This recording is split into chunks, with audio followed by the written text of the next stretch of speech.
দুপুরবেলা খামারে এসে দেখি আজকে আমার কোয়েল পাখি ডিম নিয়ে বসে আছে। মাশাল্লাহ, একটা ডিম পারছে কোয়েল পাখি। এখানে যেহেতু একটা ফিমেল একটা মেল আছে, যার কারণে একটাই ডিম দেবে।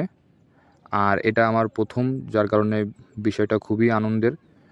আর যেহেতু আমি চাচ্ছিলাম যে আসলে অল্প করে কোয়েল পাখি পেলে ওদের কীভাবে পরিচর্যা করতে হবে বা কোন খাবার কোন মেডিসিন ইউজ করলে ওরা সুস্থ থাকবে সেটা বোঝার জন্যই আমি অল্প করে কিছু কোয়েল পাখি কিনছিলাম। সেখান থেকে ম্যাক্সিমাম সবগুলো মেল হয়ে গেছিলো, এই জন্য একটা ফিমেল ছিল, তার সঙ্গে একটা মেল রেখে দিয়েছি আমি।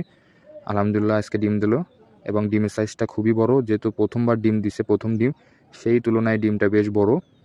আর এখন যেহেতু আল্লাহ দিলে সবগুলো বোঝা শেষ যে ওরা কী যত্ন করলে ভালো থাকবে, যার কারণে এখন আমি খুব শীঘ্রই একটা কোয়েলের খামার দেব। আর সেটা আপনারা অবশ্যই আমার চ্যানেলে দেখতে পারবেন। ভিডিওটা যদি ভালো লাগে অবশ্যই আমার ইউটিউব চ্যানেলটি সাবস্ক্রাইব করে দিবেন এবং ফেসবুক পেজ থেকে দেখলে অবশ্যই আমার পেজটি ফলো দিবেন।